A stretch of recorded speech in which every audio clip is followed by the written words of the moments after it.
This is a long talk. I'm going to, as I said, I guess it was last week, this is made for like a 3-day workshop. I'm going to be covering the law of karma. I'm going to define it and try to analyze it.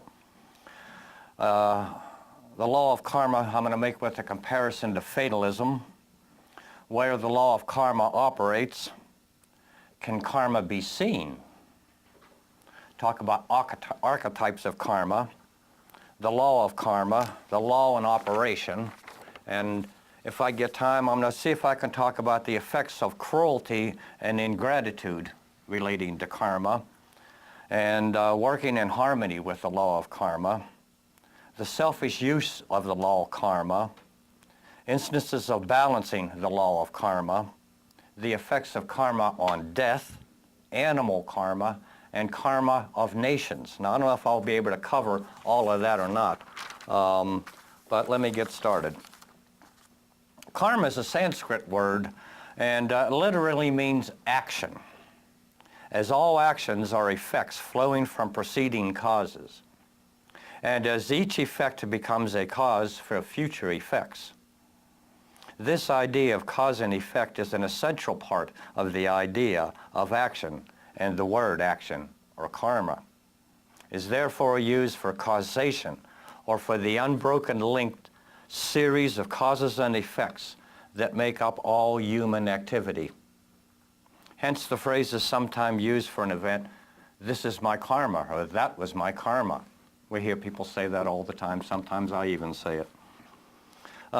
This means that this event is the effect of a cause set going by me or you in the past.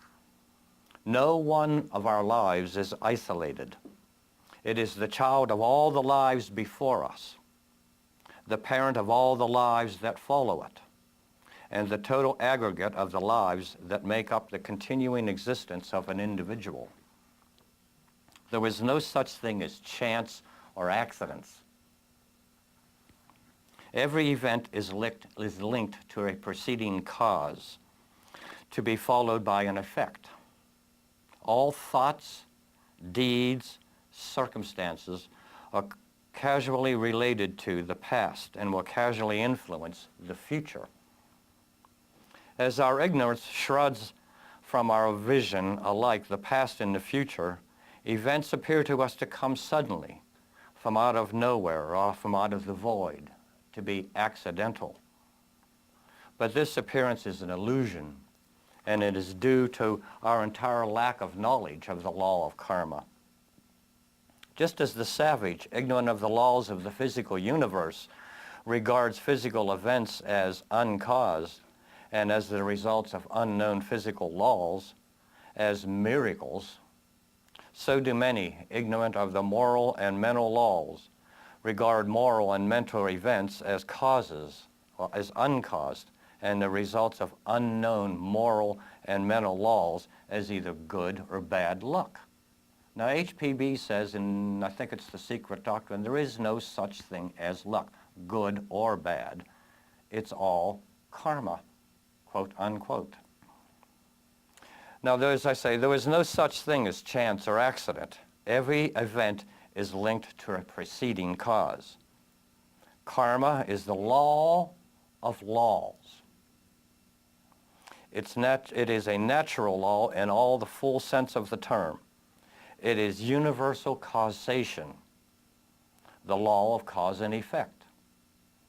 That's the easiest way to answer it, is just to say it's the law of cause and effect. It is a natural law with all its aspects and all its in all its subdivisions. It is not a special law, but a universal condition, the one law whereon all other laws depend, which all other laws are partial expressions. None who is embodied can escape it. Human beings, angels, animals, vegetables, minerals, all these things are evolving within this universal law. Even the Logos himself, embodying in a universe, comes within a larger sweep of this law, of all manifestation. And so long as one is related to matter, as any one of us are related to matter, or any one of us is embodied in matter, so long as we will be within the law of karma. A being may escape from or transcend one or another of its aspects, but they cannot, while remaining in manifestation, go outside of this law. Now, the fundamental concept on which the law rests is that it is law. It's a law that is eternal, changeless, invariable. A law which can never be broken, existing just in the nature of things. It is the want of this concept which makes the uninformed theosophists say, you must not interfere with his karma. Sometimes we hear people say, well, you can't interfere with his karma. But whenever a natural law is working, you may interfere with it just so far as you can. You do not hear a person say solemnly, you must not interfere with the law of gravitation. It is understood that gravitation is one of the conditions with which one has to reckon, and that one is perfectly at liberty to counteract in any conveyance it may find fitting. We can defy the law of gravitation by getting into an airplane and just going up. But the law of karma is a little more difficult. And as I said, karma is the great law of nature with all that does imply. As we are able to move in the physical universe with security, knowing that its laws, so may we move in the mental and moral universe with security. Also, we may learn their laws. The majority of people with regard to their mental and moral defects are much in the same position of a man who should decline to walk upstairs because of the law of gravitation.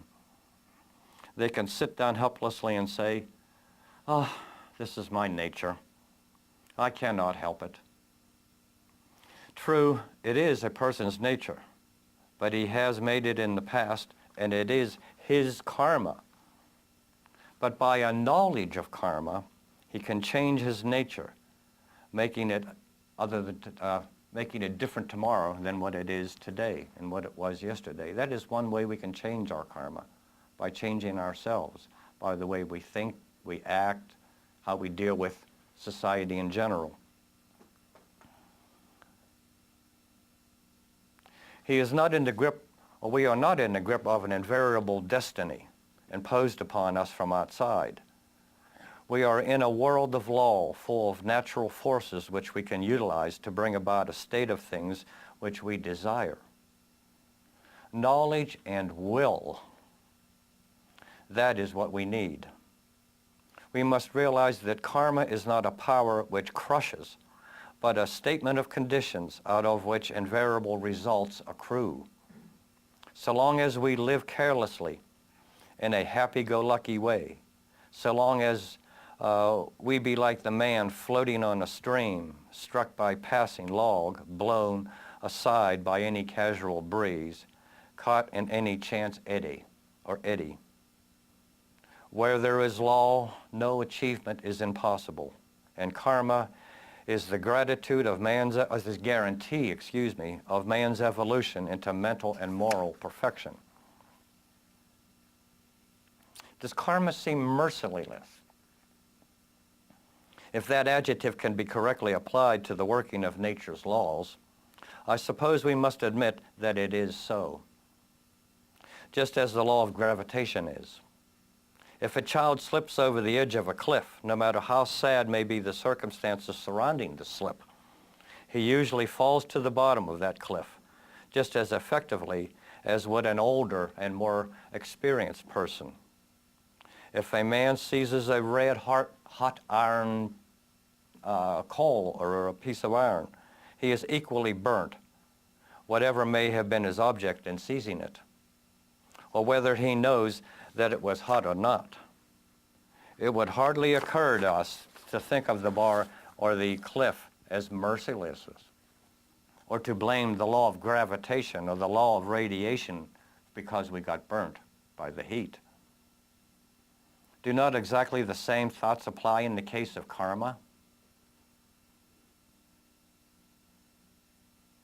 Now, the first principle to grasp in the attempt to understand karma is that we are dealing with a force and its effects.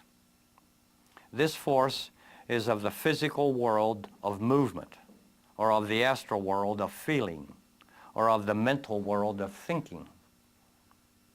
We are usually all three types of forces. The first with the activities of our physical body, the second with our feelings of our astral bodies, and the third with the concrete and abstract thoughts of our mental and causal bodies. To aspire, to dream, to plan, to think, to feel, to act. All this means to set in motion forces of the three worlds. And according to the use made by us of these forces, we either help or hinder humanity.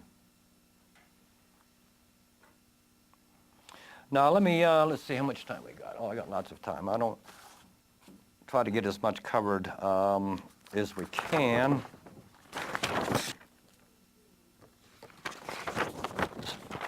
Let me go on to a comparison with fatalism, karma and fatalism. Fatalism always implies that we are bound on an iron wheel of circumstances from which no effect of our own can free us. Karma, on the contrary, says that while in truth we are bound by what we have done in the past, yet each moment we live, we are molding and modifying the future by the decisions and choices we make now. Free will certainly does not mean that we are free to change the conditions of nature in any way that our whims may dictate, but that we are free to choose what we shall do within those conditions. If each one of us had the power to modify the world according to our several fancies, what an inconvenient chaos would result.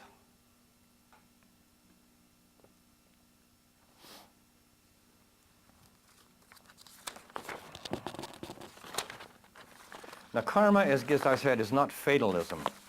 In viewing the law of adjustments from the personal standpoint instead of from the cosmic standpoint of view, one is apt to be led to the conclusion that since one has set causes in motion, which will react upon ourselves as effects, this would seem to include one who regards one's present life in the fatalistic manner, since the destiny which has been traced for oneself is inescapable.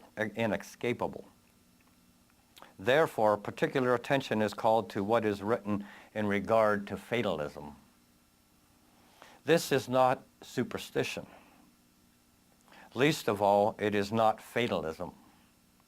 The latter implies a blind course of some still greater power, and man is a free agent in during his stay on earth. He cannot escape his rolling destiny, which anybody who knows a little about astrology may be able to explain that. But he has the choice of two paths that lead him in that direction. He can reach the goal of misery if such decreed to him, either in the snowy white robes of the matter or in the solid garments of a volunteer in the wicked course. For there are external and internal conditions which affect the determination of our will upon our actions. And it is our power to follow either of these two. So our will has a lot to do with by what our action is, which in turn affects our karma. Now, where does karma operate in heaven? That's a good question. Does karma operate in heaven? I see people shrugging their shoulders. I see people shaking their head like this, and I see people shaking their head like this. Well, let me try to give you a little answer. So it is clear that while man's power for good increases as his consciousness in the higher worlds increases, even the quite ordinary person who has yet no special development of consciousness, is nevertheless capable of doing an enormous amount of good during his sojourn in heaven. During his or her long stay in the heaven world, he or she may benefit their fellow men, and so make a large amount of good karma for themselves.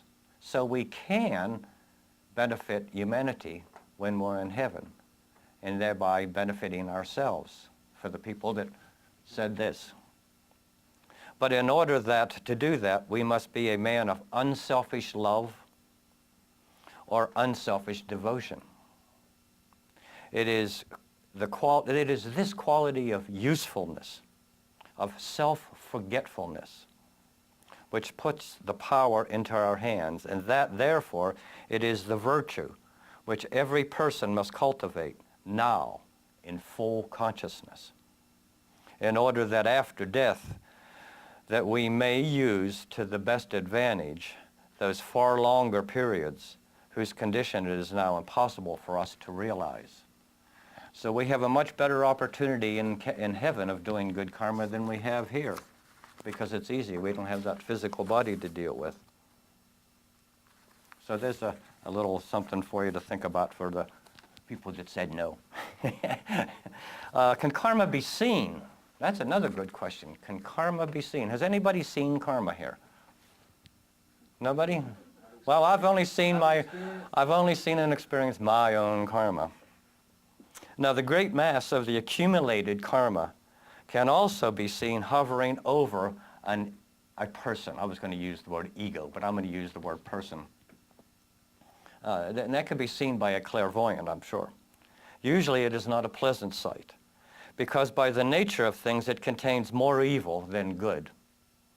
And in the early days of a person's development, in the remote past, most men have done many things that they should not have done, and woman included, and thereby have laid up for themselves as a physical result a good deal of suffering on this lower plane. But we've also made a lot of good karma in the past, so we have good karma to look forward to, not just negative karma. In the present day, all civilized beings have risen at least to a fairly good level of intention. And consequently, there is much less directly what I would call evil karma in the world being made by such people. Now, we all do foolish things, me for certain. We all make, whoops, let's see, I lost my page. Yeah, we all make mistakes. But still, on a whole, the average civilized being is trying to do good and not harm.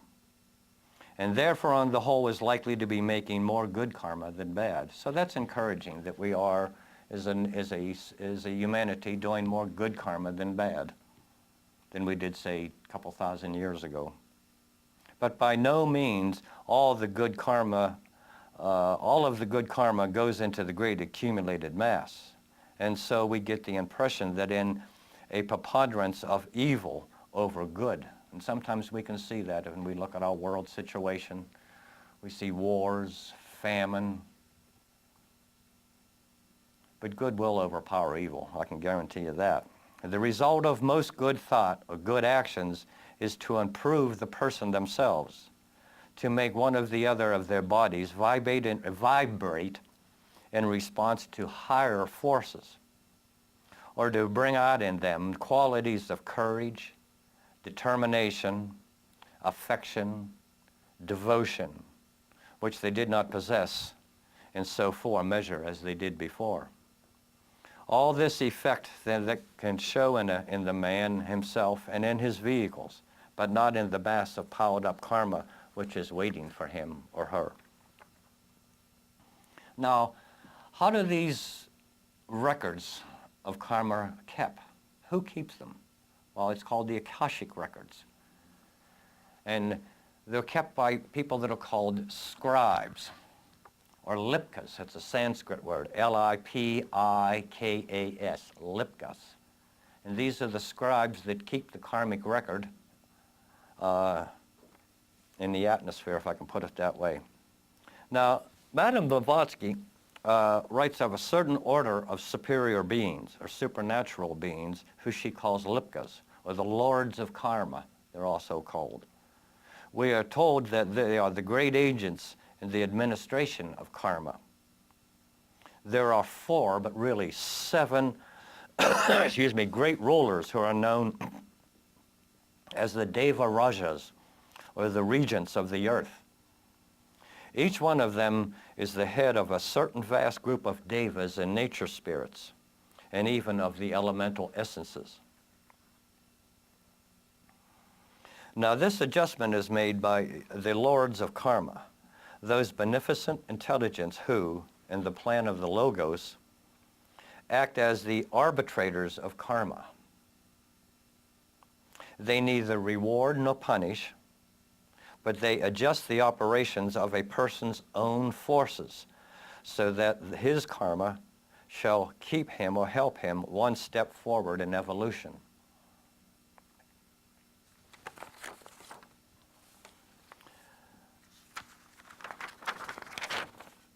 I was going to give you a long explanation of Lipkas, but I don't want to get into that. That's 3 whole pages of what a Lipka is. Archetypes. So I'll try to cover as many subjects as I can of the 16 subjects that I researched in this talk. As I said, it's a 3-day talk. Covered 16 different subjects. So I'm just kind of skipping through, trying to give you a little better idea of the law of karma. Now, it has been mentioned that in the working out of karmic forces, the lords of karma direct their operation. And we must now understand the principles which guide them. The lords of karma must use our own individual stock of force. They cannot add or diminish to it. So the lords of karma cannot add to our karma, and they cannot diminish our karma. They can just give it to us as we can work it out.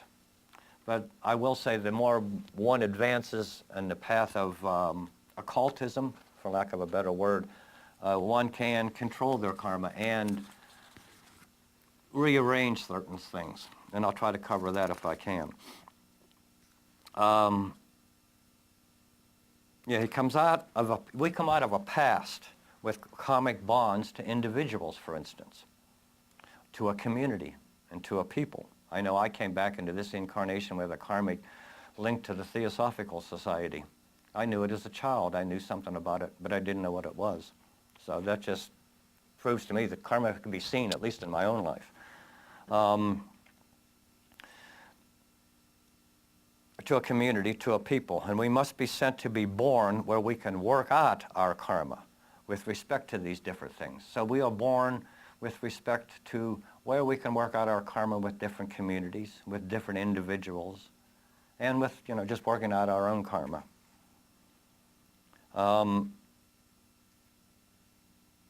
But also, in our life is the only one of a series, but also his life is only one of a series of lives. And at the end of them, we are to become masters of the wisdom. We are to become perfect humans in the image of an archetype, which is the Logos, who has created us for himself. The lords of karma, then, must adjust the individual's karma so that he grows steadily toward his archetype.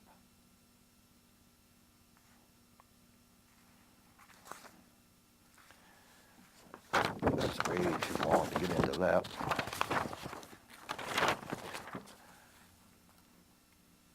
The law of karma in operation. A man who murders another man may conceivably sometime himself be murdered in turn in another incarnation by that person that he murdered. But he cannot cancel the karma much more satisfactorily, but he can, let me restate that again. A man who murders another may conceivably sometimes himself be murdered in turn in another incarnation, but he can cancel the karma much more satisfactorily if he happens to have an opportunity in the next incarnation of saving the life of his former victim at the cost of his own. Now, does that make sense? Okay, if I murder Bob, for instance, okay, rather than Bob murdering me in return, he can save my life and ruin that karma, saving me from maybe committing suicide. So karma works in different ways. I mean, there's no one way for everybody. So karma can be changed. If you murder somebody, you can not be murdered by that somebody. If that somebody has the foresight to try to save you or you to save him. It's very delicate and it can be worked out. So that would cancel the debt? It would cancel the debt, yes. So there's one way of canceling karma. It's a very difficult subject. I've been doing this for 35 years, something like that, and I'm still just starting to learn this much of it. It would seem that sometimes we may cancel it without losing his own for it. For among the many lines of lives for which we have examined, we found that one case in which a murderer apparently fully expiated his fault by patiently devoting himself the whole of the latter life to the service of the person who he murdered. So he murdered a person, but in the next life, he became that person's servant and served the person that he murdered in the previous life. So he worked out a little karma there. It is not easy to draw the lines between different classes of karma. That which necessitates personal adjustment and that which goes into the general fund. It is certain that whatever influences a person seriously belongs to, a small everyday troubles belong to the second, and that we have at present no means of knowing exactly how much influence may be exerted in order that an action may rank in the first class. Let's see if we can cover a little bit more different types of karma. It's in the second part. Let me get this out here. That was the first half of this talk. This is the second half. I'm going to try to cover a few different subjects here. I got about 15, 20 minutes. The effects of cruelty and ingratitude, dealing with karma.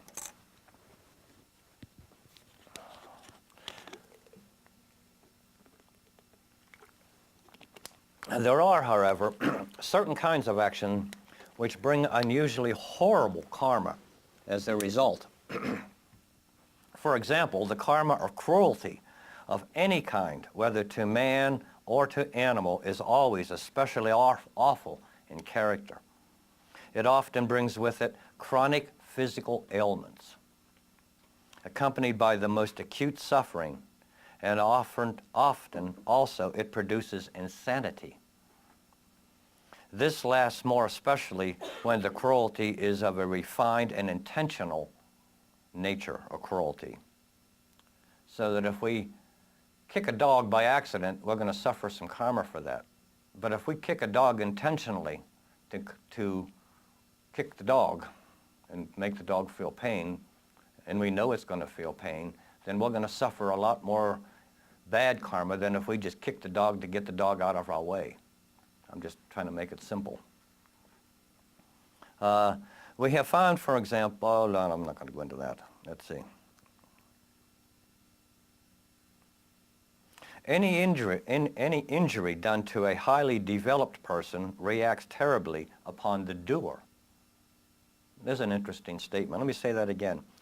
Any injury done to a highly developed person reacts terribly upon the doer. We should indeed be careful about our attitudes towards any great ones who may come, for he, being far in advance of us, is likely to be misunderstood, to be different than what we have expected, and therefore not appreciated or anticipated.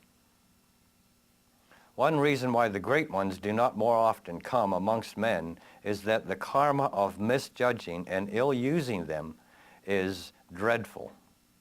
Look what happened to Jesus and how he was misused. That's why you don't see, if Jesus or Buddha, Krishna, anybody come today, our governments would probably dissect them. Yeah. That's why, one of the reasons why people say, well, why doesn't Jesus come and do this? Or why doesn't Buddha come and do that? It's not up to them. It's up to us to cure our own problems and work out our own karma.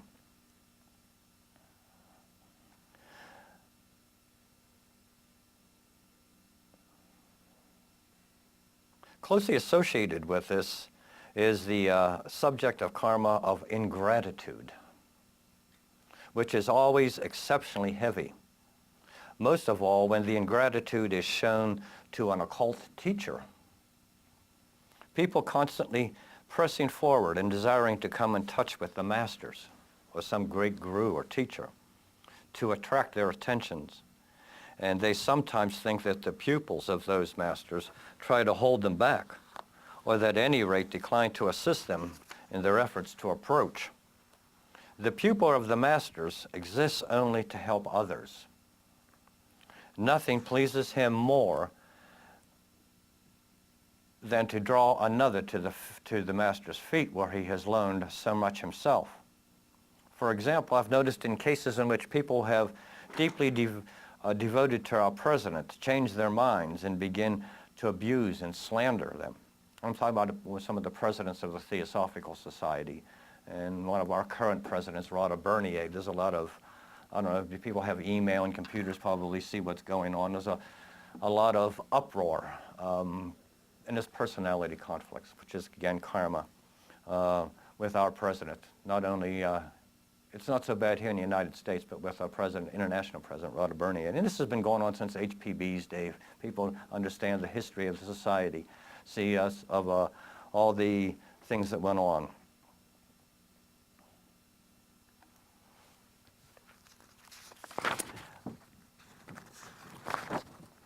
Working in harmony with the law. Now, the karma of service done is always an opportunity for more service. This is one of the rules which emerge with the greatest certainty from our study of the working of karma in the many past lives which have been examined.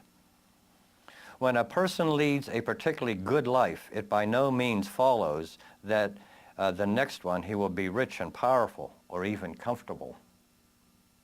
But it does absolutely follow that he will have a wider opportunity for work. Clearly, the Logos wants his work done. And if he wishes for opportunity of progress, we must show that we are willing to do the work. So, even if we do good karma, that doesn't necessarily mean, if we have a lot of money and we're rich, doesn't mean we're going to have a lot of money in the next incarnation. It might mean we're going to be in poverty. Depends on what we did with our money. Did we keep it and spend it on ourselves? Or did we do like Bill and Melinda Gates? They give a lot of their money away. They give tons of it away. Now there's people that are working out some good karma.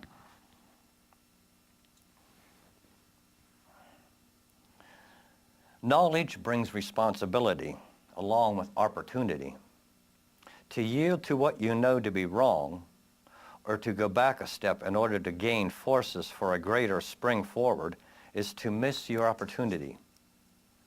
Lives may pass before you, gain the same opportunity again.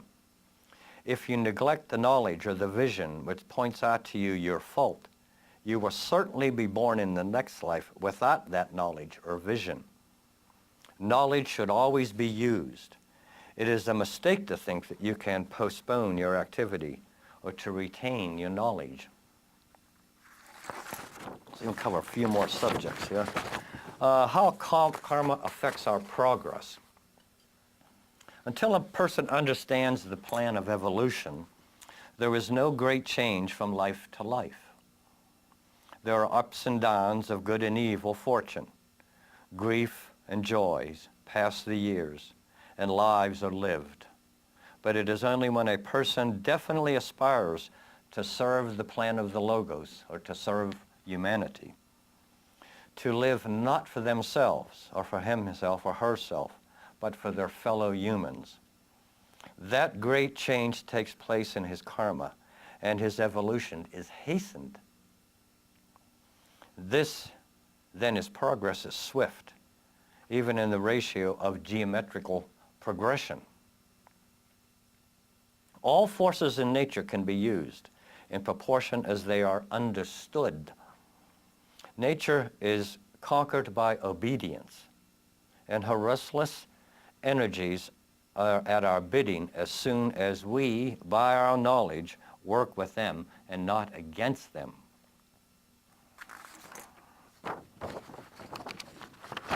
I wanted to get to karma of nations because somebody asked me about that. Here's the effects of karma on death. Let me say a few statements about that.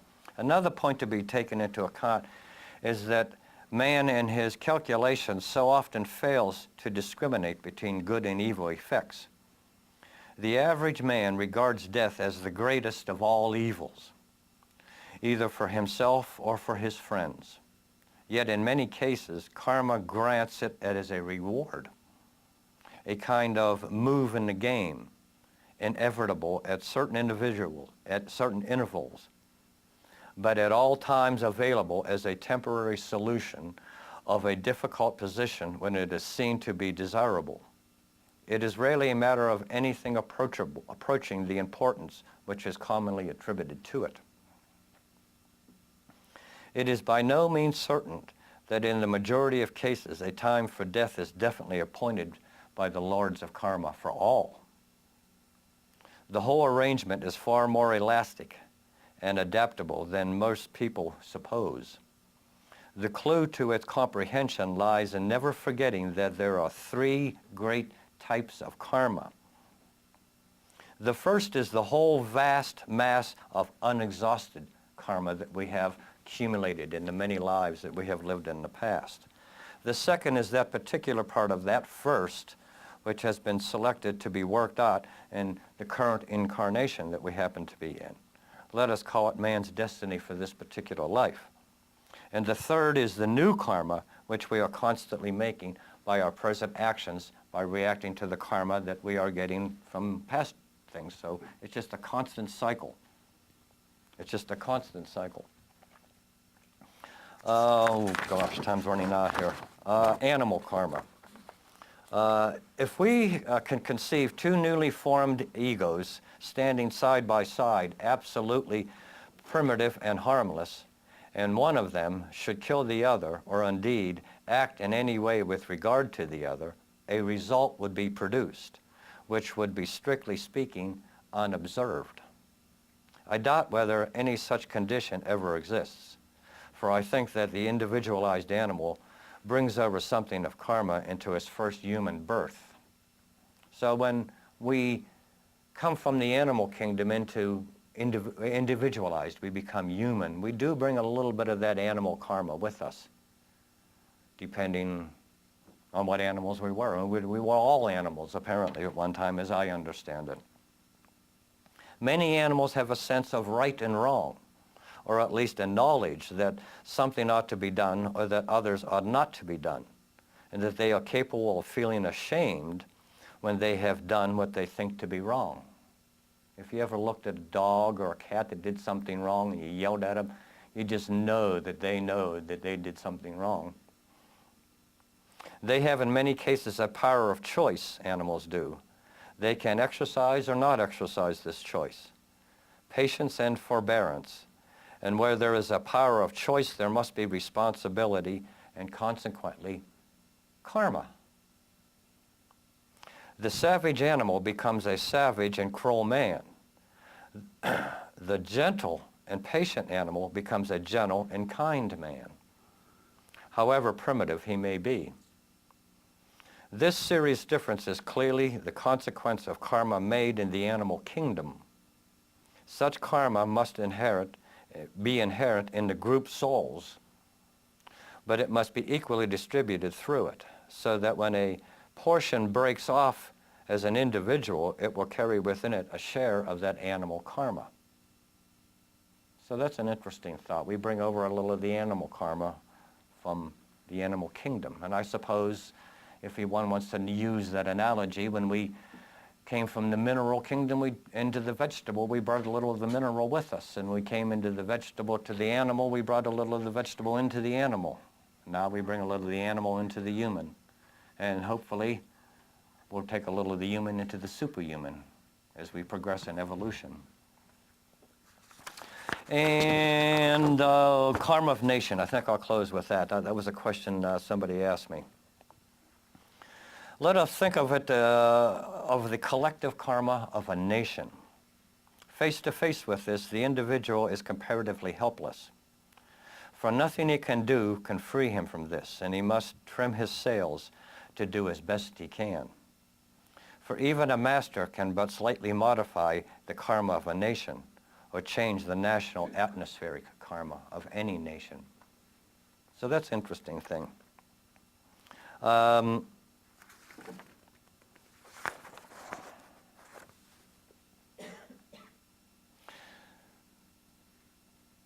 whole question of racial karma is a difficult one. And I do not think that we have as yet sufficient information at our command to enable us to speak definitely on this subject. This much is certain, that when we find markedly unusual conditions surrounding a race, we may conclude that the Manu, or the head of that race, in charge of that portion of evolution, has in hand a number of egos who need just those conditions for their progress. The law of cause and effect must obviously govern national as well as individual affairs, though its action is complicated by the fact that egos who formed the races when the effects arrived are usually not those who were there when the effects were set in motion. So, if one nation does something, another nation may pay for it. That's the way I understand that. For example, it may not be unreasonable to suppose that the fact that Spain has somewhat lost the whole of South America and Mexico has a definite karmic relation to the awful cruelty shown by her conquest of these countries. Yet we can imagine that the Spaniards who suffered losses when those countries freed themselves can hardly be, in all be cases, have been reincarnations of those who wrought such appalling havoc on the Mexico and South America. On the other hand, it is very probable that some of them may have been, for we know that people of the lower classes return very much sooner than those of the higher classes, and usually have to incarnate several times in the same branch race before they have learned all its lessons. Now, the subject of race, root races and rounds and sub-races and sub-rounds is a whole nother subject, and perhaps if Jim will have me, I'll give a talk on that another time. That's a whole nother subject which can take another whole hour. And with that, I think I'll close. Michael Vick was doing that intentionally to fight dogs. Of course, Woods was intentionally out to satisfy his own lust. So I don't know who had get the worst karma out of that or not. Just off the top of my head, I would say Michael Vick because of the animal karma, but that's just the top off, you know. I don't know, it's up to the Lipka. And this is out of The Divine Plan by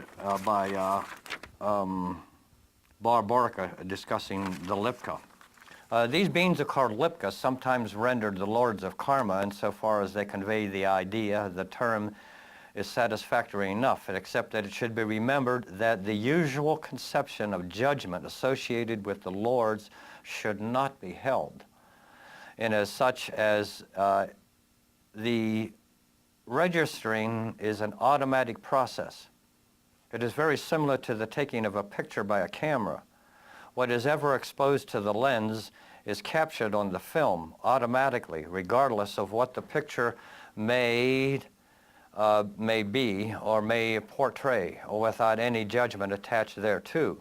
Of course, a person is holding the camera, focusing it, and taking the picture. The lipka may be said to be providing specific akashic material for registering the thought or the deed. A better term than the lords of karma would be karmic scribes. I like to call them scribes myself, as this gives the literal meaning of the word lipka. So the literal meaning of lipka is scribes. This is according to HPB, which is derived from the Sanskrit verb root, to write. That's what it means. Mystically, these beings are connected with the law, with the karmic law, or the law of retribution, as sometimes it's called. But that's more or less it. They record and analyze the karma and record it on the Akashic records for the individual and the nation, the community, the town, the village. It goes from the individual to the community you're living in, to the town or the village, to the city, to the state, to the country, to the planet, to the solar system. You know, so it just goes and goes and goes. Mostly, in the average person, yes. Yeah, I would say, I would answer that yes to the average person. The person on either end of that would be a little different. The person on the higher end is a little higher evolved, would move on to a little higher things, and the people that are less evolved would move out of that group, I would say, and to learn whatever their particular karma is. I don't know if that helped you or not, Ruth Ann. Well, they're going the other way. Yeah, well, yeah, especially if they do that intentionally, which some people do go to the dark side intentionally, and some people go to the dark side unintentionally for lack of knowledge. Ellis. Oh, go ahead. We come into incarnation, we come in to work out certain things. If we come in just to work out without knowing anything, without being theosophists, let's put it, just the average Joe walking down the street, then that's a different thing. But if we know, and we know, then it's a little different. Can we work out some extra stuff? Yeah, from one the can do past? that. Yeah, one can work out extra karma. Yeah, Okay. most definitely. Work out both good and bad karma. The object is to make no karma at all. Like the perfected man tries to make no karma at all. That's for future. That's the future. That's what our goal is as humans are, to make. Ask the lords of karma to give you a whole lot of karma. They'll do it. Oh yeah. When in the Theosophical Society, there's the esoteric school of Theosophy, and when one joins the esoteric school of Theosophy, the ES is called, you're asking for extra karma to be brought down on you. And you will get the extra karma, both good and negative, positive and negative karma will come down on you when you proceed in occult teachings or in the ES, or it doesn't have to be in the ES, it can be in any secret organization. Now the ES is not secret, it's just private. I want to get that clear. It's not a secret organization under the Theosophical Society. It's a private school that anybody can join that's a member of the Theosophical Society for 2 years and been a vegetarian for 6 months. And that's the only requirement for that. What's the name of the school? The Esoteric School of Theosophy, and if anybody's interested in that, see me. George. Well, you answered the question just about taking on other people's karma as far as personal and as of masses. So you answered that. Oh, I did, okay. Oh, okay. Any other questions? Well, this is kind of a comment, well, it's a question too, I guess. A few years ago, Oprah, she used to have this program when she was like talking about the spirit. Mm-hmm. She would have this little section on it. And one day, I had caught it, and it was this little white boy. He was with his mother.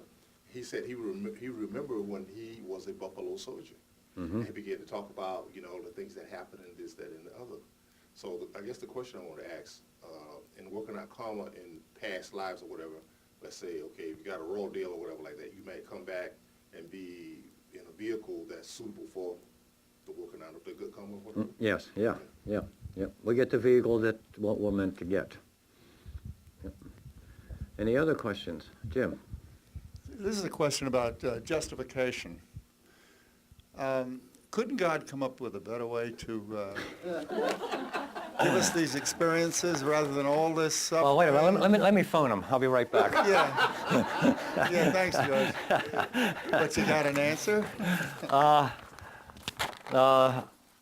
What was the question again? It's justification. Why did God come up with God this didn't do anything. plan? No, God didn't. He's running the world. He's Yeah. all these architects and whatnot that George speaks of.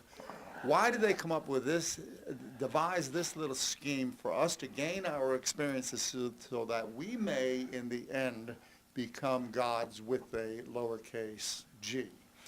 Jim, I've asked myself that question for years, and I really don't have an answer for that. I ask myself, that's a very good, serious question, and I do ask myself that question. Why? Why am I here? What's my purpose? But I think that's a beautiful plan. And it is a nice plan if we can understand it and work with it. It could be worse. Well, it could be better. Well, yeah, and it could always be better, but it could always be I worse. don't understand why we should go through this suffering. And I mean, we Well, here don't suffer as much as many people in this world. Well, that's do our suffer. own karma. That's stuff that we've done in I know it's past lives. karma, and that's what I'm protesting, is that we should have this karma to begin with in order to learn experiences Yeah. that, although I'm far more limited in intelligence than God, I can come up with some good ideas about how to increase a person's life experiences so that they in turn can have the total experience to become a god. By not looking for the fruit of the action is a good act. If I do something, then I don't want nothing from it. I don't want no thank you. I don't want to say go to hell.